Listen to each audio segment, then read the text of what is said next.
किस तरह से बड़ी संख्या में यहाँ पर लोग अंतिम दर्शन के लिए मौजूद हैं। खासतौर पर जो आम जनता है वो यहाँ पर काफी पहले दूर दराज के इलाकों से पहुंच गए थे। सभी अपने संक्रमण को या फिर कोई जो अनुभव रहा हो उनका मुलाकात का, वो मीडिया के साथ उस पर बातचीत कर रहे थे।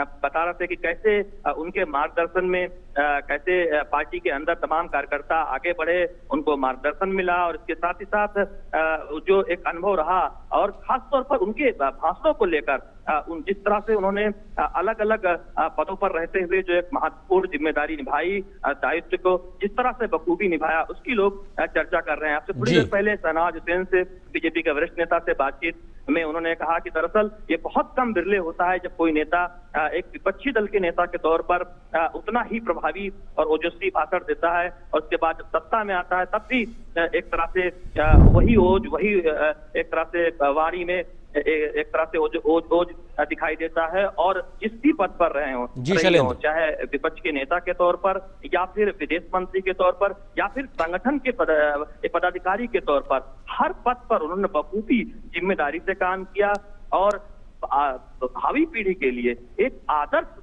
सामने रखा कि किस तरह से एक राजनेता अपने दायित्व को निभा सकता है, किस तरह से एक राजनेता अपने राजनीतिक विरोधियों पर आरोप लगा सकता है बिना किसी मर्यादा की सीमा को लांघे। खासतौर पर विपक्ष के नेता के तौर पर उनके जो तमाम भाषण हैं संसद के अंदर, जी शैलेंद्र, इतिहास में दर्ज है। बिल्कुल शैलेंद्र, हम इतिहास में दर्ज है। हम तस्वीरें जो इस वक्त देख पा रहे हैं अपने दर्शकों को एक बार बताना चाहेंगे।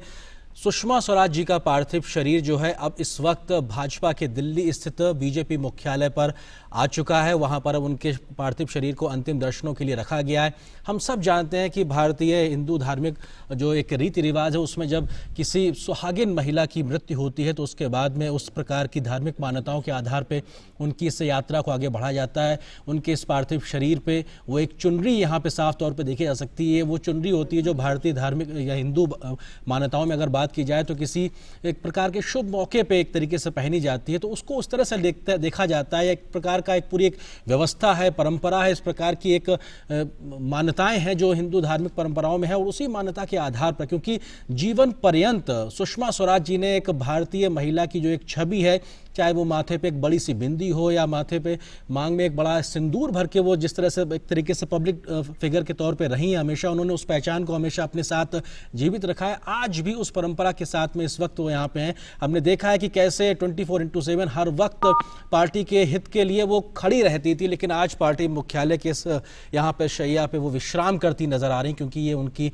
अंतिम यात्रा है। हमेशा अपने पैरों पे चलने वाली और अपने तरीके जो अभी सुमन चढ़ा रही हैं उनको, उनकी बेटी हैं बांसुरी, वो भी वकील हैं, बिल्कुल ऑक्सफोर्ड से पढ़ी हुई हैं, और उनके लिए भी एक बहुत बड़ी क्षति।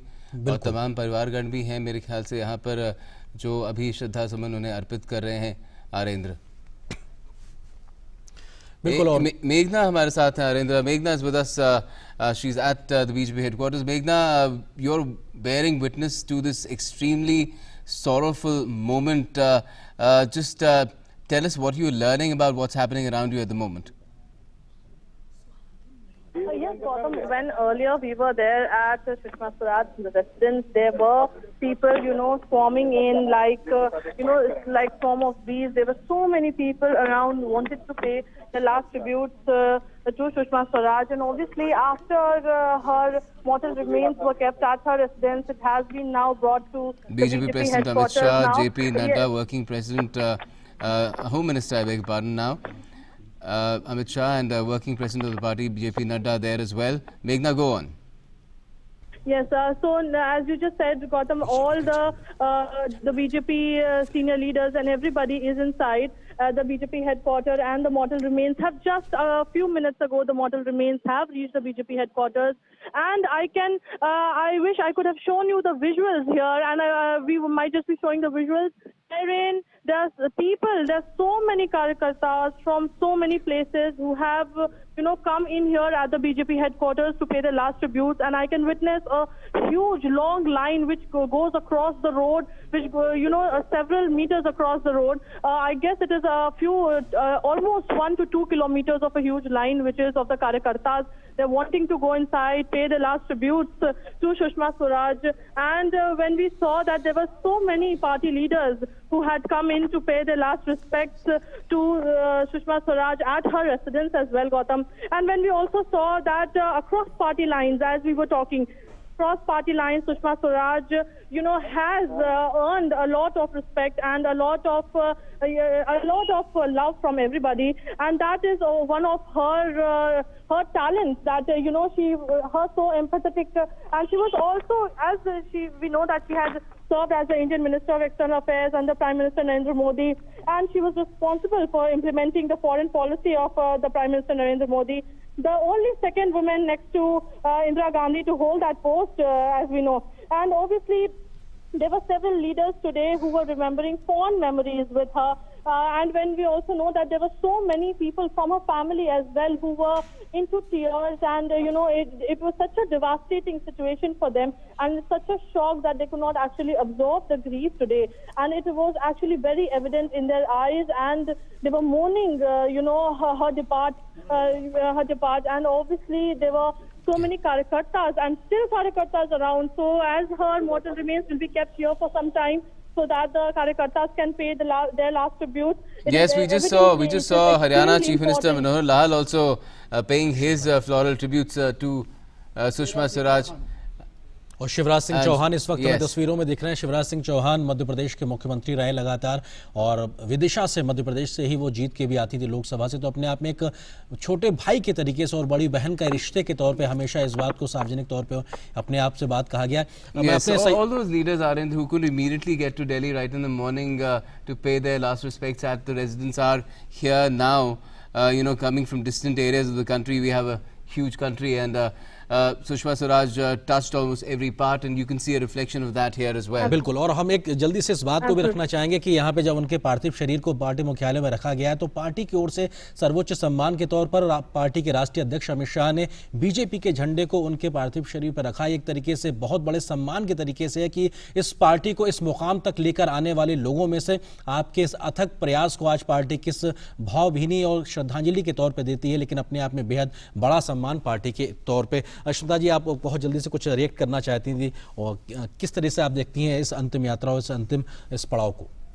अरेंद्र, मैं आप ही की बात को लेकर मैं थोड़ा सा रिफ्लेक्ट कर रही थी। आपने बताया कि किस तरह से सुषमा जी के पार्थिव शरीर पर लाल चुन्नी उनको ओढ़ाई गई है, तो ये एक भारतीय परंपरा का हिस्सा है कि जो सुहागिन महिला का यदि देहांत हो तो एक दुल्हन के रूप में, एक सुहागन के रूप में पूरे कंप्लीट श्रृंगार के साथ उनको विदाई दी जाए। ये बिल्कुल सुषमा स्वराज जी के जो वैल्यूज थे, जिन मूल्यों को लेकर उन्होंने अपने जीवन को देश को समर्पित किया, ये बिल्कुल उसके मुताबिक है। क्योंकि आप गौर करेंगे अपने लंबे राजनीतिक जीवन में सुषमा जी को बहुत बार इसके लिए बहुत ही जिसे मैं कहूंगी विभत्स क्रिटिसिज्म, आलोचना झेलनी पड़ती थी कि वो करवा चौथ की पूजा इस तरह से क्यों करती हैं पारंपरिक तरीके से, और वो जो तमाम रीति रिवाज हैं देश के और 33 त्योहार हैं इनको क्यों मानती हैं। वो तो एक प्रोग्रेसिव महिला हैं, वो एक एम्पावर्ड महिला हैं, उनको ये सब करने से गलत संदेश जाता है। इस तरह की टिप्पणियां समय समय पर देखने को मिली थी। पहले लोग दबी जबान में कहते थे, लेकिन जब से सोशल मीडिया आ गया तो ये बहुत ज्यादा अटैक उन पर होने लगा। लेकिन मैं इसको करेज ऑफ कन्विक्शन मानती हूँ। मैं मानती हूँ कि add some more interesting things how she is related to the South India. She contested from Bellary. And Telangana, when you carved out, bifurcated Telangana from Andhra Pradesh, most of the Telangana said that Sushma Swaraj was Amma of Telangana, because despite in Central Hall, in Parliament, whenever that issue of Telangana came, bifurcation of Andhra Pradesh came during 2012-13, she used to say, I am Amma of Telangana. She used to speak fluent Kannada language, in 30 days she learned that, and in front of Mr. Vajpayee and Advani she spoke in a Bellary meeting canvassing against Sonia Gandhi. The way in which she addressed the gathering in Kannada is a remarkable one. In 30 days she learned the language. कितना खूबसूरत थे वो, तेलंगाना में जाकर के अम्मा बोल रही थी, तमिलनाडु में जाकर के आज सुबह एमडीएमके के लीडर जा करके उनको रीत लगाया है, फ्लोरल ट्रिब्यूट किया है, एसएस पायनीमाणिक्यम डीएमके तरफ से किया है. Therefore she is a lot of admirers in other political parties. Yes. It's not that only that BJP admires him, but at same time Brinda Karat, Sitaram Yechury, D Raja, these are all tall leaders of opposition leaders. बिल्कुल. और आप जो बात करें एक तरीके से उत्तर भारत ही नहीं बल्कि समूचे भारत में एक तरीके से उनकी स्वीकार्यता थी, और बेल्लारी के चुनाव के समय उन्होंने वहां पे स्थानीय कन्नड़ भाषा में भी अपने तरीके से वहां पे प्रचार किया था, अपना संवाद स्थापित किया था. हमारे सहयोगी शैलेंद्र मिश्र इस वक्त हमारे साथ में बीजेपी मुख्यालय से ही मौजूद है, जहां पे इस वक्त सुषमा स्वराज जी का पार्थिव शरीर को अंतिम दर्शनों के लिए रखा गया है. शैलेंद्र, किस तरीके से हम देख पा रहे हैं उनके अंतिम दर्शनों के लिए गहमा गहमी सी दिखाई पड़ रही है?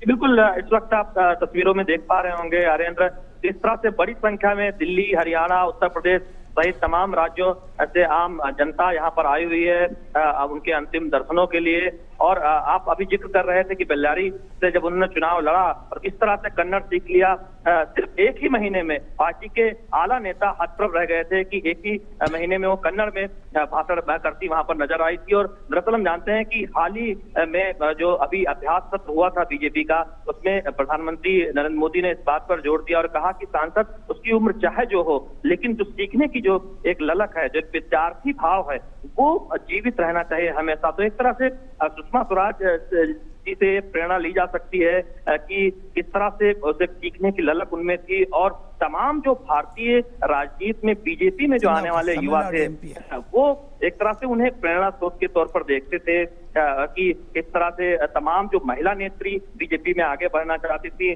कई युवा नेताओं से हमारी बातचीत हुई, वो कह रहे थे कि दरअसल सुषमा स्वराज जी ने जिस तरह से न केवल एक राजनीतिक नेता के तौर पर तमाम पदों पर अपनी जिम्मेदारी को निभाते हुए, बल्कि पूरे जीवन से में एक जो आदर्श प्रस्तुत किया है, उससे प्रेरणा ली जा सकती है. और दरअसल बहुत सौभाग्यशाली कई बीजेपी के प्रवक्ता और कार्यकर्ता बातचीत में अपने आप को मानते रहे कि उन्हें सुषमा स्वराज जी का सानिध्य मिला, उनसे मार्गदर्शन मिला और उनसे सीखने का अवसर मिला. तो एक तरह से कह सकते हैं कि भारतीय राजनीति में बहुत कम ही ऐसे बिरले नेता रहे होंगे जिनका न केवल पूरा राजनीतिक जीवन संघर्ष से लेकर सत्ता में तमाम अलग अलग मंत्रालयों को संभालना, संगठन में जिम्मेदारी देखने के साथ साथ एक पूरा का पूरा जीवन एक तरह से कह सकते हैं आदर्श के तौर पर देखा जा सकता है. और यही वजह है कि आज भाजपा मुख्यालय में न केवल बीजेपी के तमाम वरिष्ठ नेता, केंद्रीय मंत्री मौजूद हैं, बल्कि बड़ी संख्या में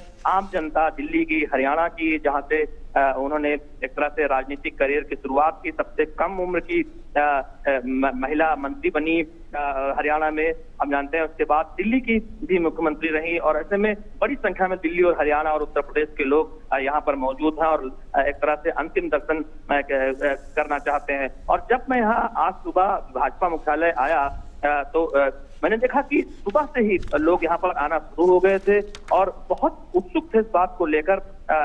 मीडिया के साथ बातचीत में बताने की कोशिश कर रहे थे कि कैसे कुछ दशकों पहले, कुछ वर्षों पहले कहीं किसी मुलाकात में उनको मौका मिला था, उनको कुछ मार्गदर्शन मिला था सुषमा स्वराज जी का. उस संस्मरण को लोगों से साझा करना चाह रहे थे और उस संस्मरण को मीडिया के साथियों से साझा कर रहे थे. दरअसल एक जुड़ाव कह सकते हैं, एक जननेता के प्रति जो एक अनुराग होता है, जो जुड़ाव होता है आम जनता में, वो दिखाई दे रहा है इस वक्त में जब गमजदा माहौल है, गमगीन माहौल है. लोग अपने प्रिय नेता को याद कर रहे हैं, लेकिन साथ ही साथ ये भी बता रहे हैं कि दरअसल बहुत कम ऐसे बिरले नेता हैं जिनमें सुषमा स्वराज जी जैसी खूबी है. और खासतौर पर विपक्ष के नेता के तौर पर उनके जो तमाम सदन के अंदर जो भाषण है, उसको लोग उस भाषण को कुछ पंक्तियां, कुछ क्या खास बातें कही हैं, वो बताने की कोशिश कर रहे हैं और दरअसल उससे प्रेरणा लेने की बात कह रहे हैं. तो दरअसल ये अपने आप में समझा जा सकता है कि बीजेपी के शीर्ष नेताओं में हम जानते हैं कि सुषमा स्वराज जी का नाम हमेशा रहा है. और ऐसे में जब चाहे वो संसदीय बोर्ड में के सदस्य के तौर पर अपनी जिम्मेदारी की बात हो या फिर बीजेपी में अलग अलग पदों पर रहकर जिम्मेदारी निभाने की बात हो. और आनंद में यहाँ एक बात खासतौर पर कहना चाहूंगा कि जब संसद में विधायी कामकाज की बात होती है, संसद में बहस की बात होती है, बहस के स्तर की बात होती है, तो निश्चित तौर पर सुषमा स्वराज के योगदान को जरूर याद किया जाएगा और किस तरह से अपने राजनीतिक विरोधियों पर एक तरह से तथ्यों के साथ आरोप लगाना कोई शायद ही कोई राजनीति में रुचि रखने वाला व्यक्ति उस बात को न याद करे कि किस तरह से उन्होंने तमाम अहम मुद्दों पर यूपीए सरकार के दौरान यूपीए सरकार को घेरा, यूपीए सरकार पर आरोप लगाए, तमाम घोटालों को लेकर, तथ्यों को लेकर आरोप लगाए। लेकिन आज जब कल ये खबर आई कि वो इस दुनिया में नहीं रही, वैसे में तमाम कांग्रेस के नेता उन्हें अंतिम दर्शन के लिए देखने के पहुंचे और ये अपने आप में दर्शाता है कि किस तरह से उनके सभी दलों में उनके व्यक्तित्व को, उनके जो इस तरह से जो लोकप्रियता थी वो बिल्कुल उनकी लोकप्रियता और उनकी जो स्वीकार्यता है एक क्रॉस द पार्टी लाइन, उसका एक परिचायक है आज जब तमाम लोग उनको श्रद्धांजलि अर्पित करने के लिए पहुंच रहे हैं। शैलेंद्र, आप बने रहिएगा हमारे साथ में। इस बीच में हम दिखाने की कोशिश कर रहे हैं कि सुषमा स्वराज जी के जाने के बाद में पार्टी अध्यक्ष, बीजेपी के पार्टी अध्यक्ष अमित शाह और इसके अलावा तमाम अन्य महत्वपूर्ण लोगों ने किस प्रकार से उनके जाने के बाद उनके योगदान को याद किया। हम वो कुछ उनके जो रिएक्शंस हैं वो दिखाने की कोशिश करते हैं। असमय चले जाना न केवल भारतीय जनता पार्टी के लिए, देश भर की राजनीति के लिए बहुत बड़ी क्षति है। सुषमा जी इमरजेंसी के समय से ही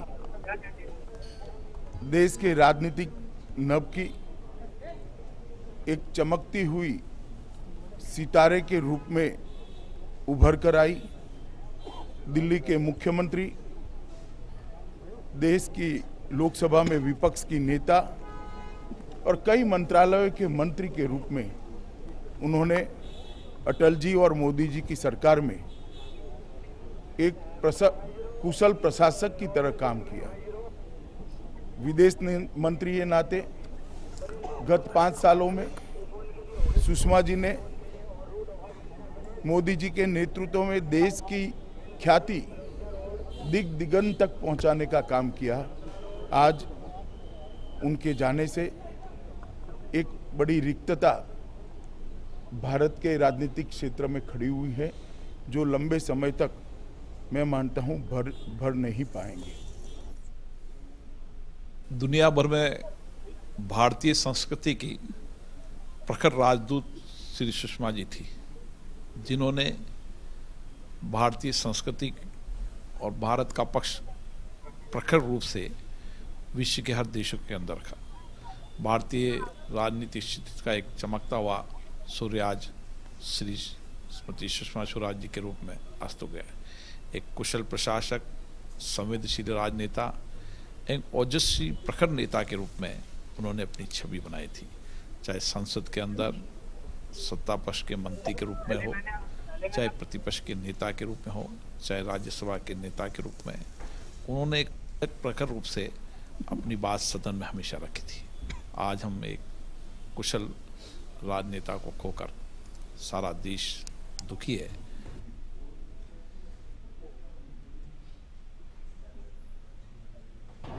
सुषमा जी के निधन पर बहुत ही अफसोस। और Sushma ji one of the best parliamentarian थी, सदन के अंदर भी और सदन के बाहर भी उनको हमेशा याद किया जाएगा। तो ऐसी दोबारा लीडर कोई मिलना मुश्किल होगा, जो विपक्ष में रहकर भी या सत्ता में रहकर भी दूसरी पार्टियों के साथ संपर्क बनाए रखती थी। मुझे बहुत अफसोस है कि आज वो हमारे बीच में नहीं है। मैं अल्लाह और भगवान से यही दुआ करता हूं कि उनको स्वर्ग में जगह मिले। And we're back with these live images at the BJP headquarters. You just heard some of the reactions. Party President Amit Shah had these words that will be indelible for Sushma Swaraj in terms of her role in not just since 2014 when she became External Affairs Minister, but it goes way back when he spoke on other forums. He's also said that she was the star who emerged during the emergency and then remained on the ascendance till almost her last breath. And you heard Ghulam Nabi Azad himself. Rajgopalan, your comments on the way that people across party lines are remembering her. Gaurav, I want to say the interesting of Twitterati, those who have been very following her in Twitter. She told me once, Vidisha parliamentary constituency elected her 3-4 times, Gautam, but at the same time, she has got more followers in Twitterati, Twitter, Facebook, like that social media. How she grabbed that social media space is an interesting aspect. She has a team of 4 or 5 young boys, those who are guiding her in getting some sort of interesting thing is, suppose if some 20 fishermen are stranded in the high sea of Indian Ocean near Sri Lanka, if someone tweets, she ensured that Sri Lankan government as well as Indian embassy in Colombo takes interest. Similarly, she has also got that Geeta madam, if you remember, she has been brought from Pakistan, and the amount of help she has been doing through the Twitter, that is why she got a good connect with that people. You asked me that question about how she was connected with the public, and this is the way she has attracted much more youngsters as a a follower of Sushma Swaraj. You mentioned Twitter, the number of followers. Right now, that count is still going up, 13.2 million and counting. My God, huge. बिल्कुल ये acceptance उनका बताता है कि किस तरह से उनकी ट्विटर के वर्ल्ड में या कहा जाए इस प्रकार की तकनीक के दुनिया में उनकी स्वीकारता थी। लेकिन हम आज जब उनको याद कर रहे हैं तो कई ऐसे पड़ाव रहे हैं उनके सार्वजनिक जीवन में। इस वक्त हम तस्वीरों में देख पा रहे हैं उत्तर प्रदेश के मुख्यमंत्री योगी आदित्यनाथ उनको अंतिम श्रद्धांजलि देने के लिए आए हुए हैं, और सुषमा जी को जब हम आज याद कर रहे हैं तो कई ऐसे मौके पर उनके द्वारा दी गई जो भाषण है वो बेहद महत्वपूर्ण है। यूनाइटेड नेशंस में जब उन्होंने भारत का प्रतिनिधित्व करते हुए अपनी बात रखी वो बेहद महत्वपूर्ण थी। इसके अलावा अटल बिहारी वाजपेयी जी को याद करते हुए जब उन्होंने अपनी बात रखी बेहद एक सार गर्वित के तौर पे, उसके अलावा संस्कृत को भाषा के तौर पे बहुत अच्छे से जानती थी, समझती थी, बोलती थी, उसको लेकर जब उन्होंने अपनी बात रखी अलग अलग मौके पे, तो कुछ उस प्रकार के जो क्षण रहे हैं उनके सार्वजनिक जीवन में भाषणों के आपको जरा वो सुनाते हैं। उसके बाद में हम ये तस्वीरों पर लगातार बातचीत जारी रखेंगे जो सुषमा स्वराज जी की अंतिम यात्रा के तौर पर हम इस वक्त दिखा रहे हैं। It's a singular honor for me to join all of you today to celebrate the first International Day of Yoga. Friends, it is not often